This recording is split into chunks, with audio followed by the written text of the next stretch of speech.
Assalamualaikum warahmatullahi wabarakatuh. Baiklah, jumpa lagi bersama saya Nur Hidayati pada aksi nyata modul 1.4 tentang budaya positif.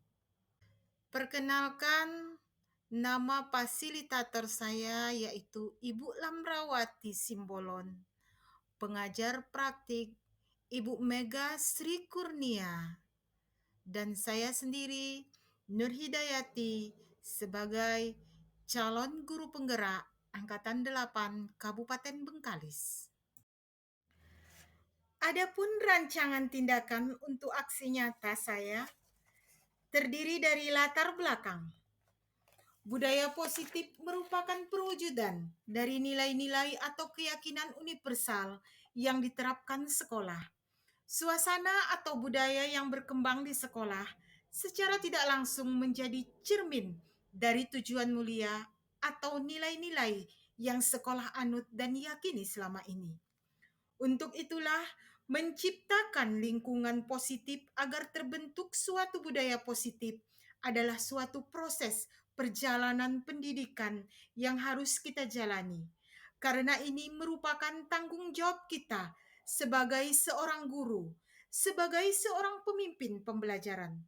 Suatu lingkungan yang aman dan nyaman akan memberikan kesempatan dan kebebasan untuk berproses dalam belajar, sehingga mampu menerima dan menyerap suatu pembelajaran. Karenanya, sebagai guru harus mampu menciptakan suasana atau lingkungan positif yang sudah tentu berpihak pada murid. Adapun hal yang dapat dilakukan yaitu dengan membuat kesepakatan atau keyakinan kelas. Semua pihak terkait harus menerapkan keyakinan tersebut agar menjadi sebuah kebiasaan, sehingga terwujudlah budaya positif di sekolah. Adapun tujuan aksi nyata, yang pertama mewujudkan budaya positif dengan keyakinan kelas atau kesepakatan kelas. Yang kedua, membangun motivasi internal murid dalam pembelajaran. Yang ketiga, mewujudkan pembelajaran yang menyenangkan. Yang keempat, mewujudkan pembelajaran yang berpihak pada murid. Tolak ukur aksi nyata ini diharapkan terbentuknya keyakinan kelas melalui kegiatan kesepakatan kelas yang dilakukan wali kelas dan siswa. Murid terlibat secara aktif dalam membuat keyakinan kelas. Guru dan murid dapat menerapkan budaya positif secara konsisten. Lini masa tindakan yang akan dilakukan. Menghadap kepala sekolah untuk menjelaskan pentingnya penanaman budaya positif dan keyakinan kelas di sekolah, serta meminta izin untuk mendiseminasikan bersama rekan guru. Mengumpulkan rekan guru untuk melakukan diseminasi pemahaman materi budaya positif atau keyakinan kelas dan budaya positif. Berkoordinasi dan berkolaborasi dengan wali kelas untuk membuat keyakinan kelas di kelas masing-masing. Memantau, merefleksi, dan mengevaluasi keyakinan kelas yang telah dibuat, serta membuat dokumentasi. Dukungan yang dibutuhkan, dukungan dari kepala sekolah, rekan guru, serta murid agar tindakan yang telah disusun dapat dilakukan secara lancar dan menyeluruh. Sarana dan prasarana untuk menumbuhkan budaya positif di sekolah.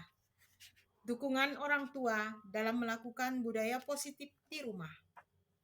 Berikut ini merupakan kegiatan diseminasi di sekolah mengenai pemahaman dan pengalaman budaya positif. Selamat menyaksikan.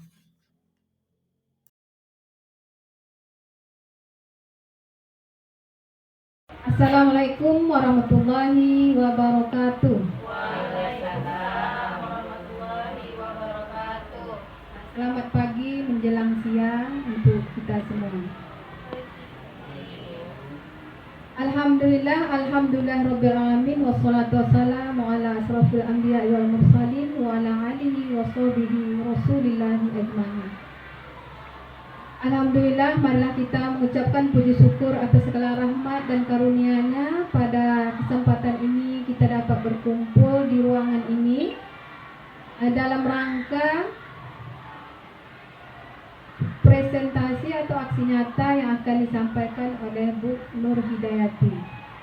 Selawat beriring salam selanjutnya marilah kita baca untuk junjungan kita Nabi besar Muhammad sallallahu alaihi wasallam dengan lafaz Allahumma sholli ala Sayyidina Muhammad wa ala ali Sayyidina Muhammad. Karena dengan perjuangan beliaulah membawa kita dari alam jahiliyah sehingga kita bertemu dengan alam yang berilmu pengetahuan seperti yang kita rasakan saat ini. Yang saya hormati Bu Nur Hidayati dan ibu-ibu yang hadir pada kesempatan hari ini. Pada kesempatan hari ini kita akan mendengarkan paparan materi yang akan disampaikan oleh Ibu Nur Hidayati tentang budaya positif. Dari namanya saja itu sudah nampak sesuatu yang sangat berharga bagi kita. Budaya positif, budaya yang baik yang akan diterapkan mudah-mudahan untuk kita sebagai guru, dan kita usahakan penerapannya dalam kehidupan kita sehari-hari di sekolah, mulai dari hal yang sederhana dan selanjutnya akan membawa dampak yang besar kalau hal itu benar-benar kita lakukan.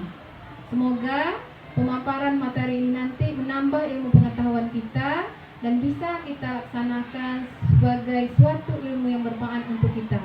Untuk itu kami dan waktu ini kami persilakan kepada Bu Nur untuk menyampaikan materi tersebut. Kepada Bu Nur Hidayati kami persilakan.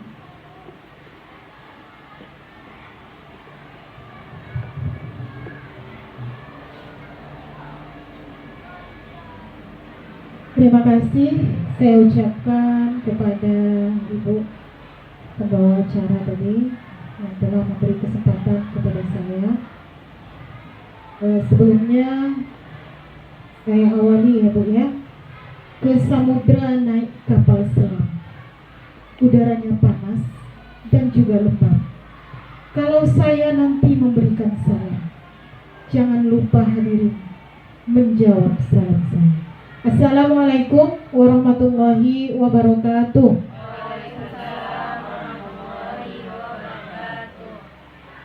Selamat siang untuk kita semua.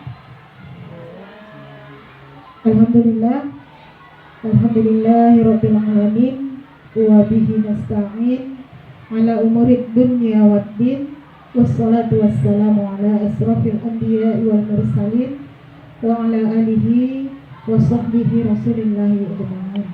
Amma ba'du, puji syukur kehadiran Allah Subhanahu wa taala. Pada siang hari ini kita dapat bersama-sama berkumpul. Di sini kita saling sharing ya Bu ya. Bukan artinya saya menggurui, tetapi kita saling berkolaborasi, saling bertukar pikiran, di mana nanti pembahasannya tentang budaya positif.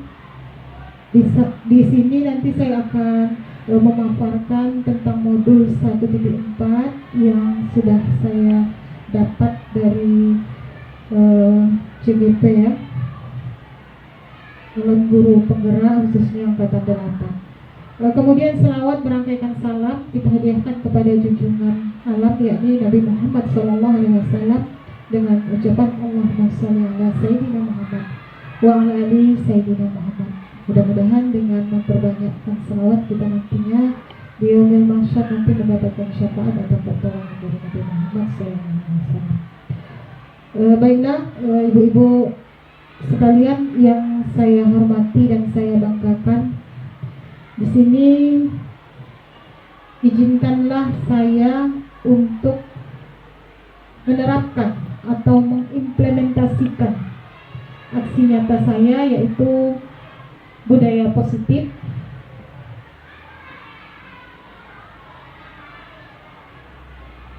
Di mana rancangan tindakan untuk aksi nyata ini yang pertama yaitu latar belakang. Jadi kita ketahui bersama bahwa budaya positif merupakan perwujudan dari nilai-nilai atau keyakinan universal yang diterapkan sekolah, suasana atau budaya yang berkembang di sekolah. Jadi secara tidak langsung menjadi cermin dari tujuan mulia atau nilai-nilai yang sekolah anut dan yakini selama ini. Untuk itulah menciptakan lingkungan positif agar terbentuk suatu budaya positif.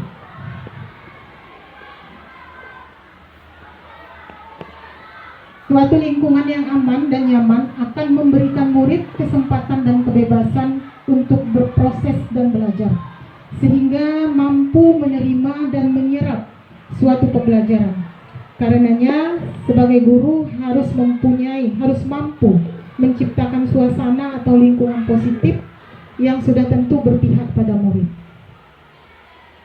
Ya, adapun hal yang dapat dilakukan yaitu dengan membuat kesepakatan atau keyakinan kelas atau sekolah. Jadi semua pihak terkait harus menerapkan keyakinan tersebut agar menjadi sebuah kebiasaan sehingga terwujud budaya positif di sekolah. Jadi tujuan budaya positif ini dengan keyakinan kelas atau kesepakatan kelas, kemudian membangun motivasi internal murid dalam pembelajaran, mewujudkan pembelajaran yang menyenangkan, dan mewujudkan pembelajaran yang nantinya berpihak pada murid. Jadi tolak ukurnya adalah terbentuknya keyakinan kelas melalui kegiatan kesepakatan kelas yang dilakukan wali kelas dan siswa. Murid terlibat secara aktif dalam membuat keyakinan kelas. Guru dan murid dapat menerapkan budaya positif secara konsisten.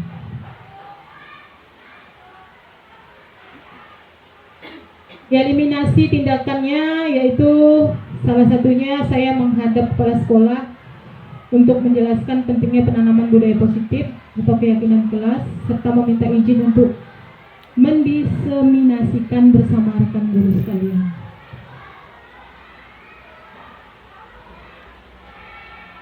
Jadi dukungan yang diharapkan atau yang dibutuhkan yaitu dari kepala sekolah, rekan guru sekalian serta murid agar tindakan yang telah disusun dapat dilakukan secara lancar dan menyeluruh. Kemudian sarana untuk menumbuhkan budaya positif di sekolah. Kemudian diharapkan dukungan orang tua dalam melakukan budaya positif nantinya dari rumah. Ya, berikut ini merupakan kegiatan diseminasi di sekolah mengenai pemahaman dan pengalaman budaya positif.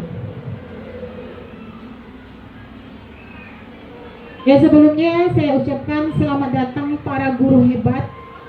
Mari belajar bersama, berkolaborasi, saling mendukung demi mewujudkan budaya positif di sekolah kita.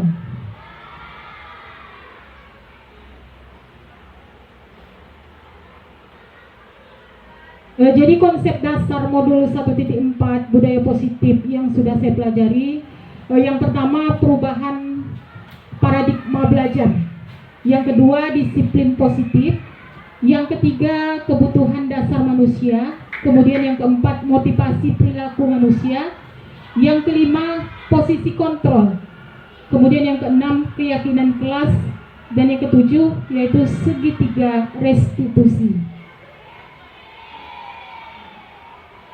Baiklah ibu-ibu sekalian, perubahan paradigma baru.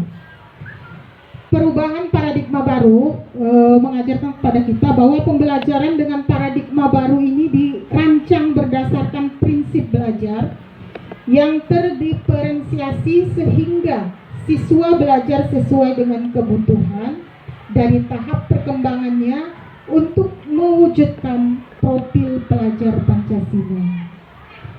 Baiklah ibu-ibu, kita kan dah mengetahui kan profil pelajar Pancasila.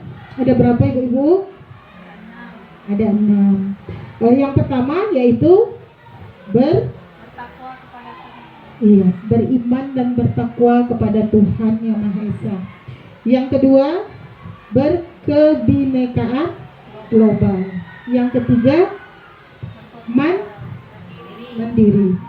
Ya, kemudian yang keempat, ya, bergotong royong. Kemudian yang kelima,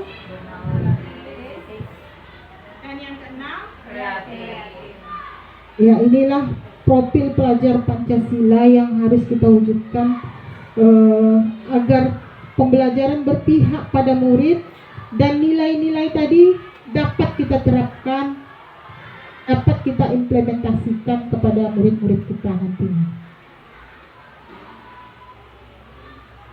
Ya, masuk kita kepada disiplin positif. Makna disiplin di sini yaitu cenderung diartikan sesuatu yang dilakukan seseorang kepada orang lain untuk mendapatkan kepatuhan. Jadi kecenderungan tersebut haruslah diubah. Jadi kita sebagai pendidik, kita harus menciptakan anak yang memiliki disiplin diri yang berasal dari anak itu sendiri atau intrinsik, sehingga mereka dapat berperilaku sesuai dengan mengacu kepada nilai-nilai kebajikan, bukan dengan apa yang kita hargai atau pencapaian suatu tujuan atau menghindar dari rasa tidak nyaman.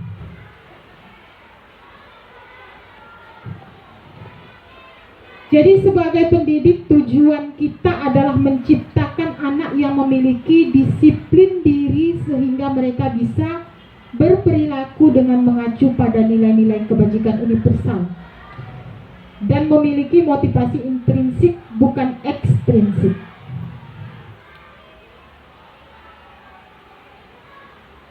Jadi tujuan kita adalah menerapkan disiplin tersebut untuk menumbuhkan kesadaran serta memberdayakan anak untuk melakukan sesuatu tanpa sogokan, tanpa ancaman ataupun tanpa hukuman. Kemudian kita lanjut ya ibu-ibu untuk kebutuhan dasar manusia.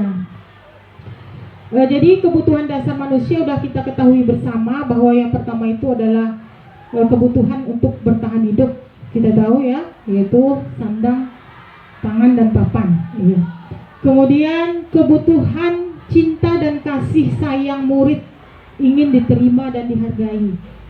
Berarti anak kita itu kan butuh kasih sayang, kadang dia ingin mencari perhatian kepada kita. Jadi tujuannya tadi untuk diterima dan untuk dihargai. Kemudian kebutuhan penguasaan, yaitu kebutuhan pengakuan atas kemampuan murid kita. Ada pengakuan dari gurunya. Kemudian kebutuhan kebebasan, yaitu kebutuhan akan pilihan. Jadi di sini murid bebas untuk memilih apa yang mereka senangi.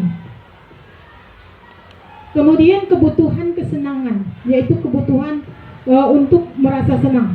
Misalnya dalam pembelajaran dia lebih senang untuk belajar ini, belajar mapen atau belajar bahasa. Jadi kebutuhan kesenangan itu kebutuhan yang ingin dimiliki oleh seorang murid. Juga dengan kebebasan, pengakuan atas penguasaan mereka. Kemudian ada motivasi perilaku manusia menurut Dan Gosen ya. Di sini untuk menghindari ketidaknyamanan atau hukuman. Kemudian di sini untuk mendapatkan imbalan atau penghargaan dari orang lain. Kemudian untuk menjadi orang yang mereka inginkan dan menghargai diri sendiri dengan nilai-nilai mereka percaya.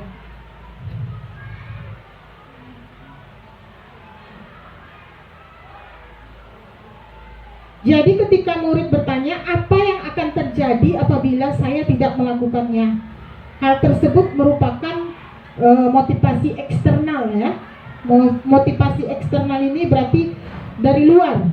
Kemudian murid bertanya, apa yang akan saya dapatkan apabila saya melakukannya? Jadi ini juga merupakan motivasi eksternal dari luar, tidak lahir dari dalam diri dia sendiri. Kemudian murid akan bertanya, akan menjadi orang seperti apa jika saya melakukannya? Jadi ini timbul dari dirinya sendiri, kesadaran dari dirinya sendiri. Kemudian motivasi atau dorongan yang timbul pada diri seseorang secara sadar atau tidak sadar untuk melakukan sesuatu atau tindakan untuk tujuan tertentu. Jadi ada dua, motivasi eksternal dan motivasi internal. Jadi menurut ibu-ibu sekalian, mana yang dipilih? Motivasi eksternal atau internal?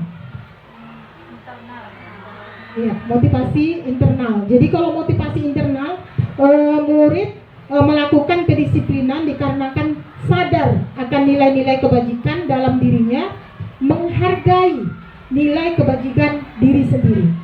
Sementara kalau eksternal itu dikarenakan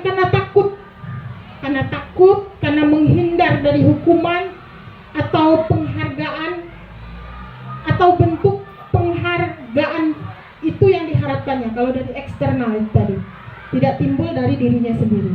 Jadi konsep disiplin dengan identitas gagal itu adalah satu dengan memberi hukuman. Jadi hukuman ini berefek kepada murid kita itu satu menyakitkan. Tentu sakit ya dengan diberi hukuman, mungkin dendam anak tersebut. Kemudian tidak nyaman. Mungkin kita dulu pernah ya Bu ya merasakan juga seperti itu. Kemudian rasa takut.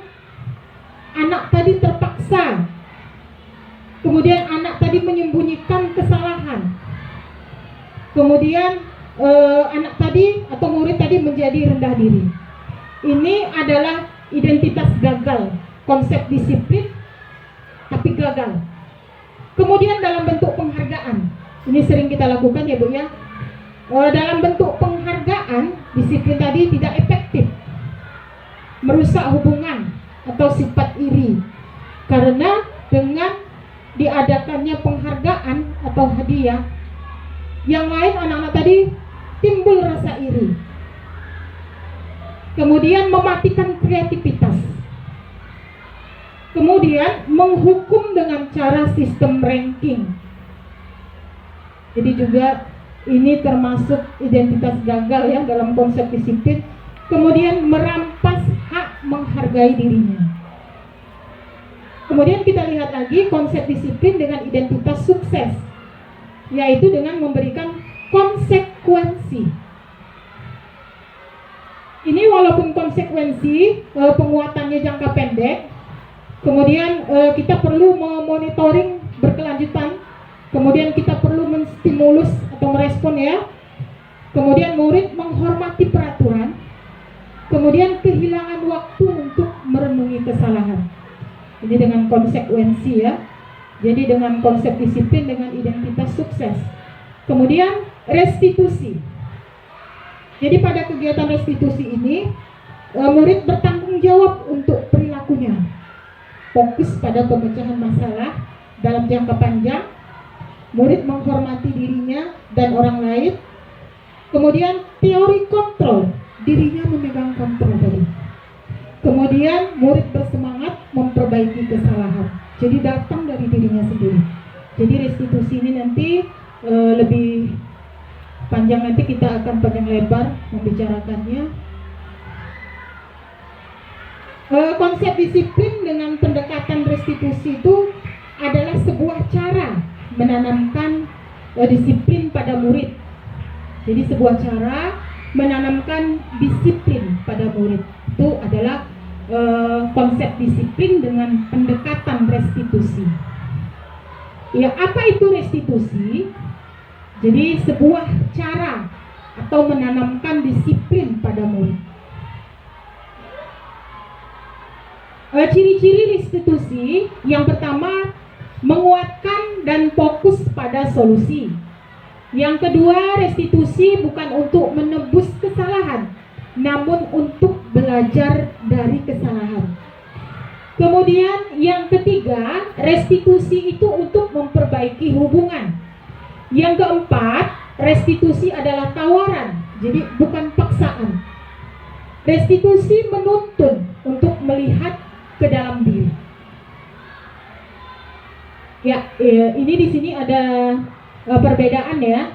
Kasus murid datang terlambat ke sekolah, misalnya dengan memberi hukuman. Murid disuruh berdiri di depan kelas, biasanya kita seperti itu kan Bu. Guru marah-marah ke murid. Kemudian murid disuruh menulis, saya tidak akan terlambat lagi sebanyak 100 kali. Itu dalam bentuk hukuman.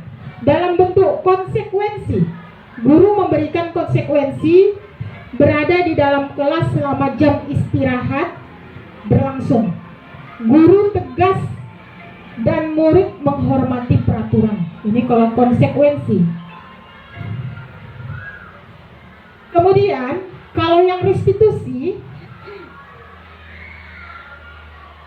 guru menanya kepada siswa tentang keyakinan kelas yang telah disepakati bersama untuk membantu menyelesaikan masalah. Kemudian murid terbuka dan menghormati dirinya dan orang lain. Ini kalau kita menggunakan restitusi.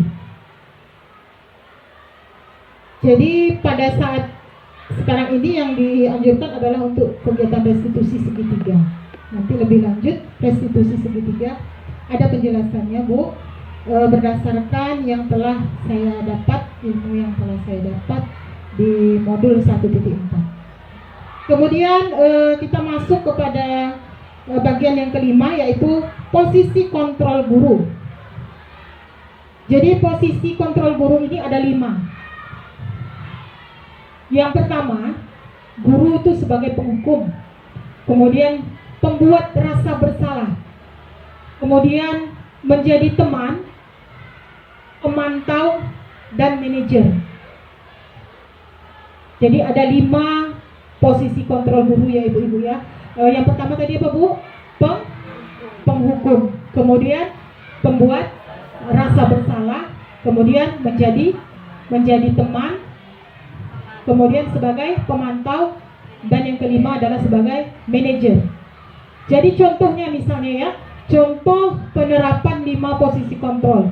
Misalnya ada kasus murid yang tidak lengkap memakai atribut lengkap saat upacara bendera. Jadi kalau posisi kontrol guru sebagai penghukum, patuhilah peraturan sekolah, berdiri di barisan lain. Itu posisi kontrol guru sebagai penghukum. Tetapi kalau posisi kontrol guru sebagai pembuat rasa bersalah kepada anak, berapa kali ibu bilang sama kamu, ibu kecewa sama kamu. Nah itu berarti membuat anak rasa bersalah. Kemudian kalau posisi kontrol guru sebagai teman, kamu lagi, jangan gitu dong, ayo gabung dengan temanmu yang lain. Untung ada ibu, jadi dia memposisikan guru tadi seolah-olah seperti teman. Atau ayo dong demi ibu, ayo bantu ibu. Nah, jadi ada kata-kata seperti itu adalah memposisikan guru tadi sebagai teman.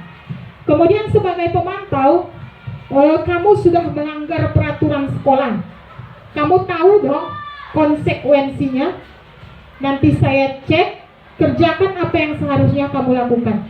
Jadi udah ada konsekuensi dan dia memantau. Konsekuensi itu hukuman yang tanpa disadari lah. Misalnya anak terlambat, langsung konsekuensinya, misalnya dia tidak mematuhi peraturan kelas atau sepatunya berbeda, langsung dilepas sepatunya. Kamu buka sepatu kamu di sekolah atau di kelas tidak pakai sepatu, nanti pulang baru diambil. Jadi guru tadi memantau gimana anak tadi sambil membuat catatan gitu ya, seperti catatan-catatan kecil. Kemudian apabila guru sebagai manajer, maka guru memposisikan seperti contoh ya, apakah kamu tahu kesalahan kamu? Berarti identifikasi masalah. Apa kira-kira pendapatmu? Bagaimana cara memperbaiki kesalahan kamu? Itu bagaimana solusinya? Jadi yang lebih dianjurkan di sini guru sebagai manajer. Kemudian kita yang keenam yaitu keyakinan kelas.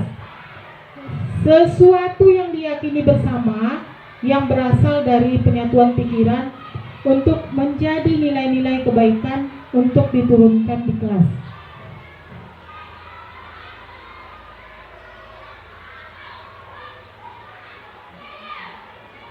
Jadi keyakinan kelas ini berbeda dengan peraturan kelas ya.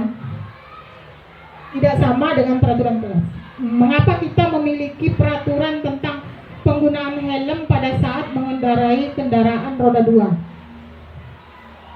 Itu merupakan peraturan ya Bu ya.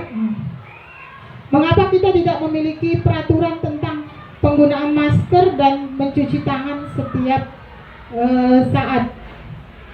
Berarti yang pertama ini untuk menggunakan helm. Berarti untuk apa Bu? Kalau helm kita gunakan untuk keselamatan. Kemudian untuk mengapa kita memiliki peraturan tentang penggunaan masker? Masker untuk apa Bu? Untuk kesehatan. Jadi untuk keselamatan dan untuk kesehatan. Kemudian bagaimana cara kita membentuk keyakinan kelas? Yang pertama lebih abstrak dari peraturan. Kalau peraturan itu kan lebih mengikat gitu ya Bu ya, lebih mengikat. Sementara kalau keyakinan kelas ini kita dapatkan dari kesepakatan. Jadi bagaimana pembentukan keyakinan kelas? Lebih abstrak dari peraturan, berupa pernyataan universal, dibuat dalam bentuk positif, kemudian sedikit saja agar mudah diingat, kemudian sesuai dengan kondisi kelas dan sekolah agar mudah diterapkan, kemudian semua warga kelas atau sekolah dilibatkan saat membuat keyakinan kelas. Di sini saya juga sudah membuat keyakinan kelas bersama dengan siswa. Sebelum juga mempelajari modul ini sudah membuat keyakinan kelas, berdiskusi tentang peraturan, kemudian merumuskan peraturan menjadi keyakinan dan menempelkan keyakinan kelas. Kemudian keyakinan kelas 2 ini pada saat semester 2 kemarin ya.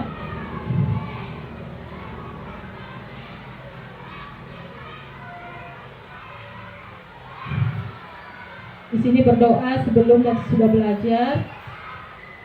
Ikat kelas sesuai jadwal, jujur, disiplin, percaya diri, datang tepat waktu, saling menghargai, bertanggung jawab, kemudian membuang sampah pada tempatnya dan sopan santun.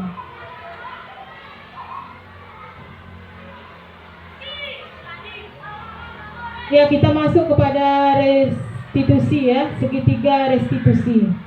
Jadi di sini segitiga restitusi tadi seperti yang sudah kita jelaskan bersama tadi, restitusi tadi merupakan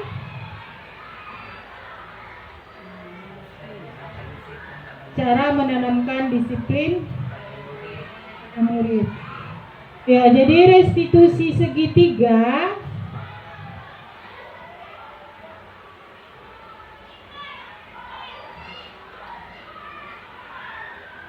restitusi segitiga. Di sini kan ada segitiga ya Bu ya. Berarti yang pertama validasi tindakan yang salah. Kemudian menstabilkan identitas. Menanyakan keyakinan. Ketika kita validasi tindakan yang salah, tentu kita tidak akan mempermalukan anak tersebut di depan teman-temannya ya Bu ya. Tentu kita akan memanggilnya, kalau kita guru SD, kita nggak ada guru BK. Jadi yang merangkap guru BK itu adalah wali kelas. Jadi ketika kita melihat anak yang janggal, kita tidak langsung menegur, tetapi pada jam istirahat atau ada waktu luang, kita memanggilnya, misalnya ke kantor atau ke ruangan guru. Kemudian kita memvalidasi tindakan yang salah.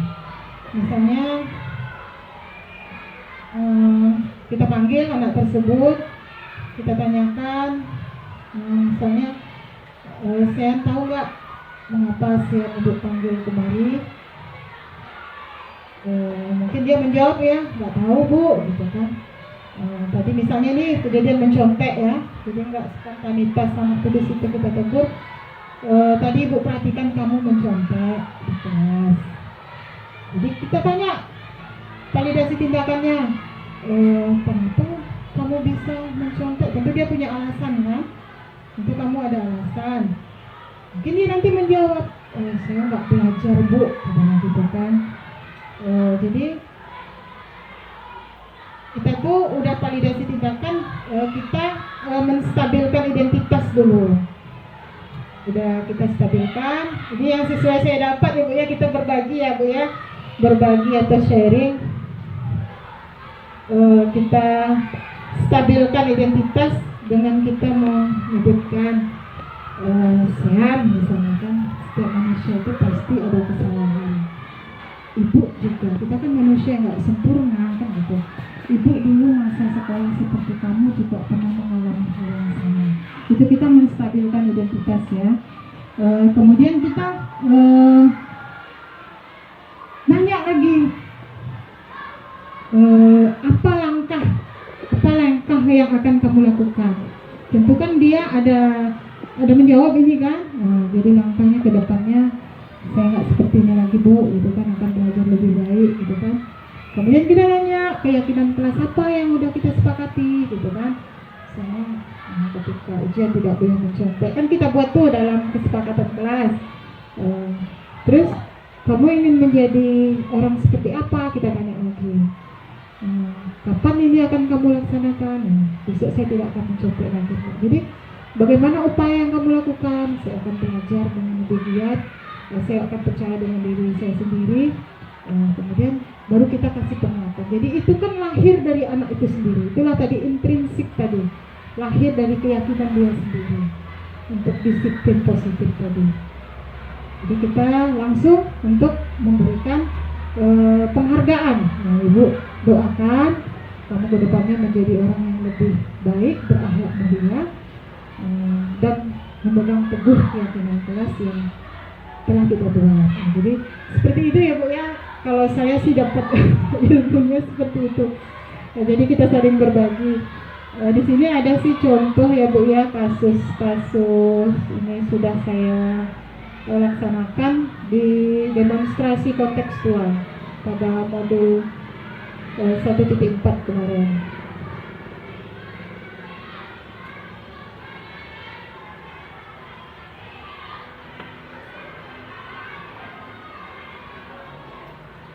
Ya mungkin ini saja yang dapat kita sampaikan.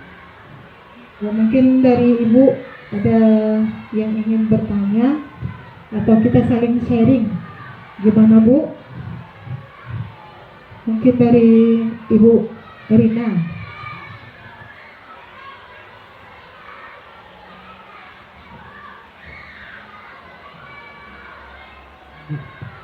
Selamat siang Bu Nur. Saya ingin bertanya mengenai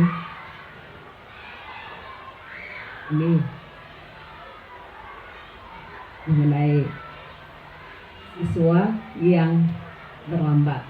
Kalau yang sering saya lakukan dan yang saya alami, kalau anak saya terlambat, biasanya saya bertanya, mengapa anak ibu terlambat? Mereka ada yang menjawab dengan spontan, iya Bu, saya terlambat karena kesiangan bangun. Jadi saya tadi pun belum sempat sarapan Bu. Ada yang berkata seperti itu. Jadi buat ibu-ibu yang lain, kalau untuk mengatasi solusi anak yang terlambat dan yang terlambat bangun juga, bagaimana buat kita semua? Karena anak saya ada itu yang di dalam kelas ada kurang lebih 2 orang tuh sering terlambat, hampir setiap hari terlambat. Jadi cara untuk menindaklanjutkan anak supaya tidak terlambat bagaimana Ibu Nur Hayati? Oke Bu, kita saling sharing aja ya Bu ya. Ini pendapat kan banyak Bu. Kita serahkan, mungkin ada masukan-masukan dari yang lain. Setelah kita mempelajari tadi tentang restitusi segitiga atau menyelesaikan masalah tentang disiplin positif. Ya, kepada Ibu Sasmi yang kami minta tanggapannya, mungkin ada masukan sedikit. Kita saling mengeluarkan ide ya. Yang selama ini saya juga begitu Bu, tahu salah kan, dengan kita belajar dan saling berbagi, kita bisa menempatkan posisi kita pada kontrol yang lain.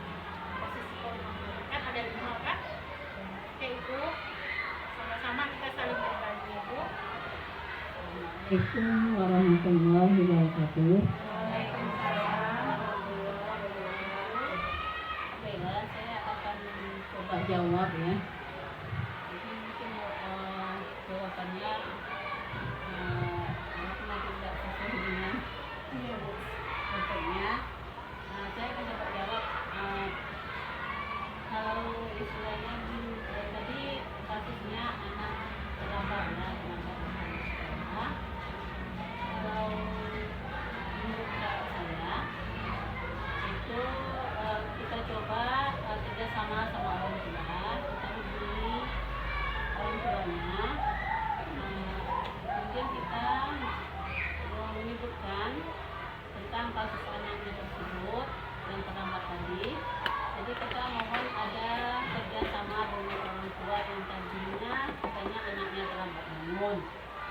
Bagaimana sang ibu terutama kita minta tolong kerjasamanya supaya istilahnya membangunkan anaknya itu lebih awal, supaya anaknya tidak datang terlambat lagi gitu. Jadi ada semacam kerjasama orang tua dengan guru di sekolah gitu. Baik, ini itu yang dapat saya jawab. Mungkin ada pendapat dari kawan-kawan yang lain. Terima kasih. Waalaikumsalam warahmatullahi wabarakatuh. Cukup bagus jawaban ibumu, sangat Bu, menginspirasi. Mungkin dari pendapat ibu wali kelas yang lain mungkin ya, pada Ibu Risma.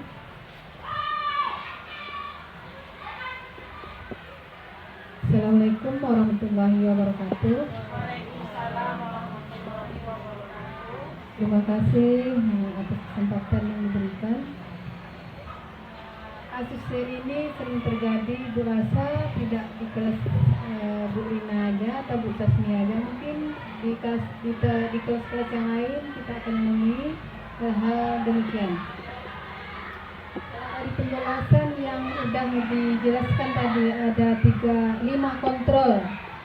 5 kontrol yang harus kita apakan. Sepertinya kita harus lebih sedikit ada sedikit yang disampaikan tuh udah benar ya, udah ada benarnya. Tapi di sini nampaknya harus ada penambahan karena ada ilmu baru. Alhamdulillah dapat kita terapkan. Masalah yang kita temui ini tadi, pertama tadi betul ada kerjasama dengan orang tua karena anak disebut dia terlambat karena terlambat bangun. Berarti ini kalau membangunkan ini adalah posisi di rumah, berarti ada kerjasama dengan orang tua. Tapi setelah sesampainya di sekolah kita hubungkan dengan kegiatan di sekolah. Kalau menurut saya kita sampaikan, kamu terlambat, kamu dipanggil, apa perasaanmu ketika ditanya kamu terlambat? Ada nggak rasa malu dengan teman? Jadi kita mengasih berhubungan dengan kita rangkum antara yang di rumah orang tuanya kerjasama membangunkan. Sesampainya di sekolah kita hubungkan dengan perasaannya ketika sering terlambat. Ditanya dia, tentu ada rasa malukah, segankah dia. Ini menanamkan, oh ibu juga pernah terlambat nak, gitu, biar dia merasakan. Tapi hal ini sebaiknya jangan ulangi lagi. Bagaimana dengan teman-temanmu yang lain kok bisa datangnya bisa tepat waktu. Jadi kita sama-sama ada hubungan dengan kedua orang tua tadi di rumah, dan kita posisikan juga dari dirinya ketika sampai di sekolah bagaimana perasaannya hari ini terlambat, mungkin beberapa hari kemudian terlambat, bagaimana kita membangunkan atau menyadarkannya itu bukan karena takut, tapi dari dirinya kita timbulkan rasa percaya diri, bertanggung jawab. Ya, kita hubungkan juga dengan keyakinan kelas yang salah satunya datang tepat waktu. Hanya itu yang dapat saya sampaikan. Ini mungkin ada tambahan dari teman kita yang lain, dipersilakan. Ya, mungkin ada pendapat dari Ibu apa ya, Bu Mutiara ya. Ada Bu Mutiara, dipersilakan. Assalamualaikum warahmatullahi wabarakatuh. Kalau untuk memberi pendapat, menurut saya ini udah cukup karena pendapatnya bagus-bagus semua. Cuma saya ada sedikit sharing tentang kasus murid saya baru-baru ini. Saya juga butuh pendapat dari ibu-ibu gimana kita ngatasinya. Ada siswa saya, dia kebiasaan meminjam uang, tapi ketika ditagih susah.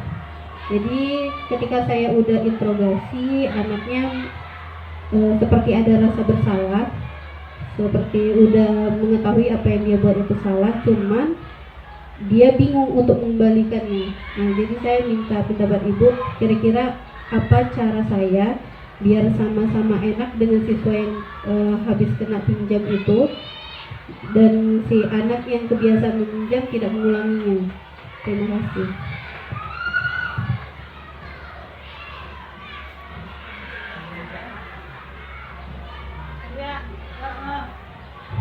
Dan terima kasih pendapat dari Ibu Sasmi, Bu Risma.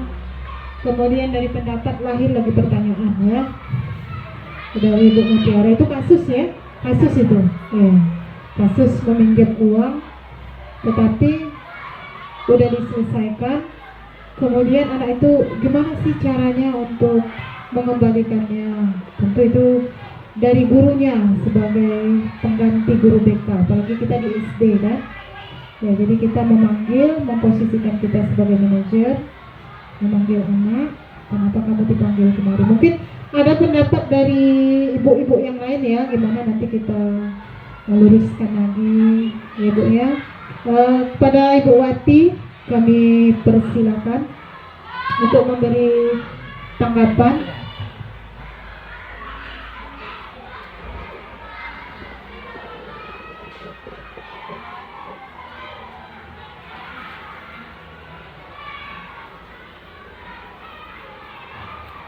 Assalamualaikum warahmatullahi wabarakatuh.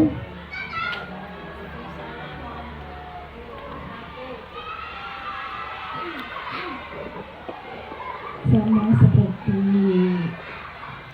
ibu-ibu yang lain, kalau masalah uang kan itu datangnya dari rumah, dari keluarga ya. Kita perlu konfirmasi dulu dengan orang tua, apakah anaknya ke sekolah dikasih uang atau tidak. Jadi jika dikasih uang jajan oleh orang tua, saya rasa hal itu tidak mungkin bisa terjadi kalau memang cukup uang jajannya. Tapi masalah ekonomi terkadang berbeda-beda. Solusinya yaitu pemanggilan orang tua, terus ditanya secara langsung kepada anaknya tentang uang jajan tadi, apakah memang dia tidak diberikan oleh orang tua atau bagaimana. Kita tanyakan dengan bahasa ibu lah. Dan menurut saya itu aja pendapat yang bisa saya sampaikan. Lebih dan kurang saya mohon maaf. Wabillahi taufiq wal hidayah. Wassalamualaikum warahmatullahi wabarakatuh. Waalaikumsalam warahmatullahi wabarakatuh. Kasih aplaus dulu untuk kita semua. Mungkin ada tambahan dari Ibu Nopilia Yunita dan meluruskannya. Mohon ya Bu ya masukannya Bu. Ya, yang tadi tentang kasus kasus meminjam uang, tetapi mau memulangkannya itu dari segi mana dulu yang mau dimasuki, atau dia kebingungan gitu, dia mengakui gitu. Ini kasus nih Bu. Kalau menurut saya ya Bu Tiara, karena hubungannya udah dengan uang nih, terus dia juga udah bilang gak mampu mengembalikan, kayaknya kita memang perlu panggil orang tuanya. Orang tuanya nanti yang bertanggung jawab mengembalikan. Terus kita pesankan juga ke anak yang dipinjemin itu, kalau misalnya dia minjem lagi jangan dikasih. Terus kalau misalnya anak tuh memang butuh uang, suruh ngomong ke ibu, sampaikan ke ibu. Kita kan nggak tahu nih uangnya untuk apa. Barangkali memang dia nggak dikasih jajan. Ya barangkali kalau hanya 1.000-2.000 rasanya bu gurunya bisa lah. Atau mungkin bawakan bekal. Orang tuanya juga membekali. Kalau memang orang tuanya ternyata tidak bisa membekali, kita sebagai guru lah membekali. Kalau misalnya rasanya nggak bisa, kita kasih jajan, dikasih bekal aja coba dia. Tapi yang paling penting ingatkan ke anak yang dipinjemin jangan lagi dikasih, karena memang dia kan karena nggak punya uang makanya dia minjem kan. Ya gimana lagi dia mau mengembalikan, orangnya memang nggak punya uang. Jadi pesankan aja ke anak yang memberikan pinjaman jangan lagi dipinjemin. Kemudian ya tadi memang harus dipanggil orang tuanya bu, karena urusannya udah uang. Menurut saya begitu bu ya. Terima kasih. Ya, kita kasih aplaus dulu untuk Ibu Novelia Rita yang telah memberikan pendapatnya. Jadi masukan dari Ibu tadi memang sangat kita butuhkan ya. Itu namanya kita saling berkolaborasi dan kita saling merefleksi di mana kekurangan kita. Kemudian kita saling bertanya atau bertukar pikiran. Itu sangat perlu kita sharing dengan khususnya wali kelas ya. Apalagi kasus Bu Rina tadi ya, kasus Bu Rina terlambat, ini masalah yang umum rasa saya, dan ini sering terjadi ya pada siswa kita. Jadi memang setelah saya mendapatkan pembelajaran tentang CGP ya, mungkin banyak ilmu yang udah saya rasakan untuk diri saya dan untuk saya implementasikan di kelas. Dulu mungkin saya tindakan kontrol, posisi kontrol saya sebagai guru itu mungkin saya lebih ke penghukum. Tetapi saya sudah tahu memposisikan diri tadi harusnya bagaimana. Kenapa? Kalau menghukum tadi memang kena mental anak. Kemudian anak tadi secara fisik kan tersakiti kan. Mungkin ada sekarang kan kita tidak boleh mendidik tadi dengan menghukum atau dengan cara kekerasan. Kemudian mental anak jatuh, anak tuh benci sama kita jadi dicap sebagai guru killer ya kan. Kita kan gak mau seperti itu ya kan. Jadi kita memposisikan diri kita tadi sebagai manajer, memang harus sebagai manajer, apalagi untuk pembelajaran yang berpihak pada murid. Jadi kita menanamkan bagaimana anak itu lahir dari diri anak itu sendiri untuk keyakinan dalam diri dia untuk memperbaiki itu memang lahir dari diri dia, bukan karena terpaksa. Jadi di sini itulah perlunya pada saat ini saya disuruh untuk menseminasikan atau mensosialisasikan tentang segitiga restitusi dalam menstabilkan identitas. Yang pertama, pasti kita tak luput dari permasalahan anak kita. Jadi dengan cara-cara seperti itu bahkan udah kami praktekkan. Jadi hendaknya kita sama-sama juga untuk membuat di dalam kelas kita masing-masing kesepakatan. Jadi caranya kita membuat kesepakatan, kita libatkan seluruh anak dengan bahasa universal yang positif, kemudian dengan kesepakatan tanpa ada keterpaksaan. Jadi dengan demikian akan dilaksanakan atau akan dijalankan anak tadi dengan rasa tanggung jawab. Kemudian tentang kita menanyakan keyakinan kelas, ini memang sangat dianjurkan ya Bu ya, kita dalam membuat pembelajaran tadi sebelum dimulai, kita buat dulu kesepakatan. Untuk apa kesepakatan kelas ini kita buat? Agar kita memegang sesuatu yang sudah kita sepakati bersama yang merupakan keyakinan kelas kita. Misalnya ketika belajar kita tidak boleh mengganggu teman lain, atau tidak boleh berjalan-jalan, atau ketika ingin bertanya acungkan tangan, ketika permisi kita menyebutkan permisi. Jadi kita menanamkan moral itu kepada anak melalui disiplin positif. Disiplin positif ini tadi kita laksanakan bersama murid untuk kenyamanan kelas kita. Jadi kita harus ada, kita pegang di awalnya, dan untuk mengkondisikan kelas kita. Baiklah Ibu, Mungkin sampai di sini acara kita atau sosialisasi kita tentang disiplin positif. Sekali lagi saya bukan menggurui, tetapi kita saling sharing dan berbagi ilmu, dan hendaknya dapat kita terapkan implementasikannya nanti tentang untuk keyakinan kelas di kelas kita masing-masing. Apabila ada kesalahan, saya mohon maaf yang sebesar-besarnya. Akhirul kalam, saya ucapkan wabillahi taufiq wal hidayah. Assalamualaikum warahmatullahi wabarakatuh. Selanjutnya saya serahkan kepada protokol yang telah membuka acara.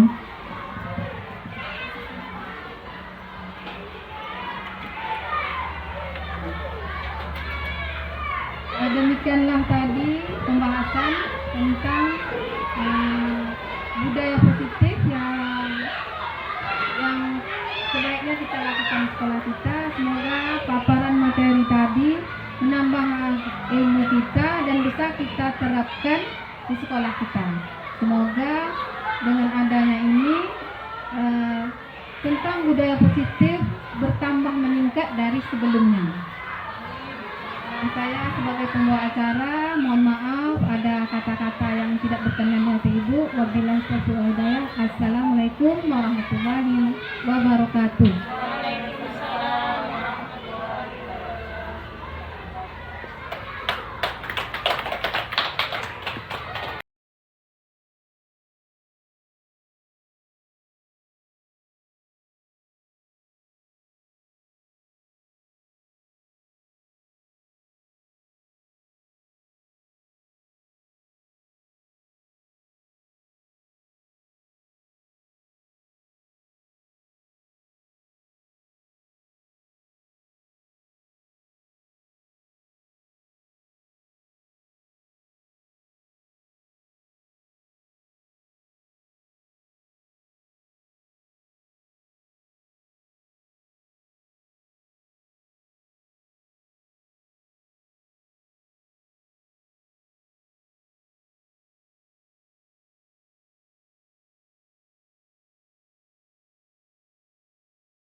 Selamat pagi, Bu. Kanaya tahu nggak kenapa Kanaya Ibu panggil ke kantor ini? Selamat datang ke sekolah, Bu. Selamat datang ke sekolah. Kanaya tahu nggak kita masuk jam berapa? Jam 7, Bu. Jam 7. Kanaya berangkat dari rumah jam berapa? Jam 7.15. Iya. Kanaya berangkat dari rumah jam 7.15. Apakah Kanaya tepat waktu datang ke sekolah? Tidak, Bu. Iya. Kanaya, setiap orang itu pasti pernah melakukan kesalahan ya, dan tidak ada manusia yang sempurna. Ibu dulu seperti kamu juga pernah melakukan kesalahan.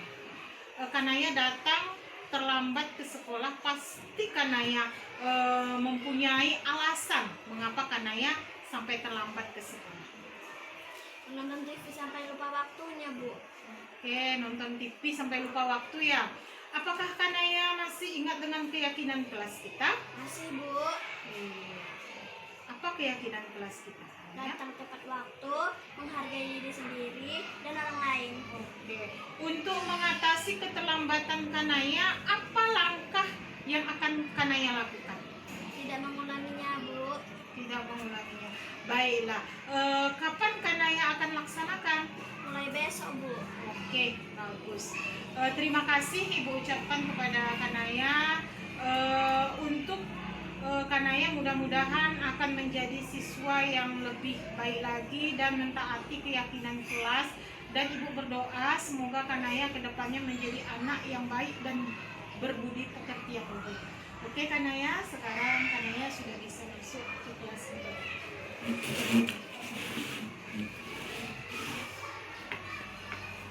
Selamat siang Kanaya. Siang, Bu. Kanaya tahu nggak Kanaya Ibu panggil? Nggak tahu, Bu. Tadi ketika ulangan di kelas, Ibu perhatikan Kanaya tadi mencontek jawaban teman sebelah Kanaya. Benarkah Kanaya tadi mencontek? Benar, Bu. Mencontek itu perbuatan yang baik atau perbuatan yang tidak baik? Tidak baik. Oke, Kanaya. Kita sebagai manusia pasti pernah berbuat kesalahan. Karena manusia itu tidak sempurna. Ibu juga pada masa sekolah seperti kamu dulu juga pernah mengalami kesalahan.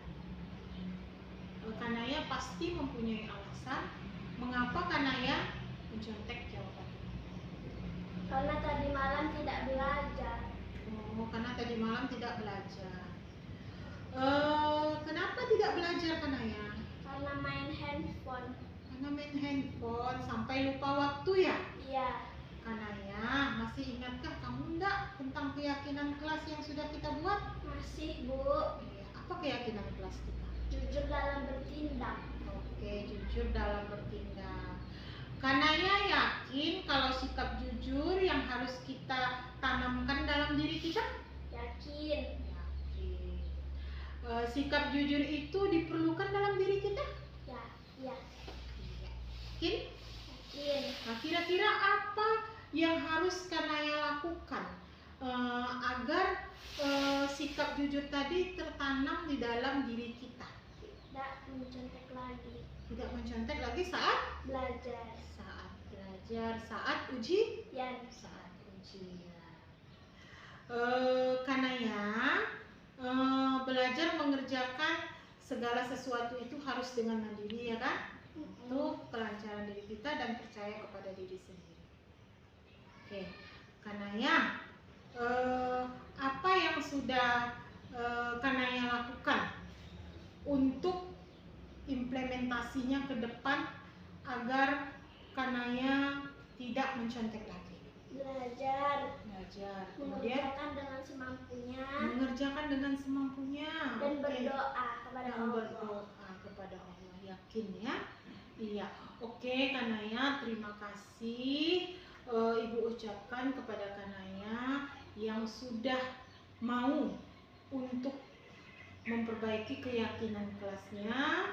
Kemudian Ibu akan selalu berdoa untuk Kanaya agar menjadi manusia yang lebih berperilaku baik lagi, sehingga menjadi anak yang berguna bagi nusa dan bangsa. Oke, baiklah Kanaya, silakan untuk kembali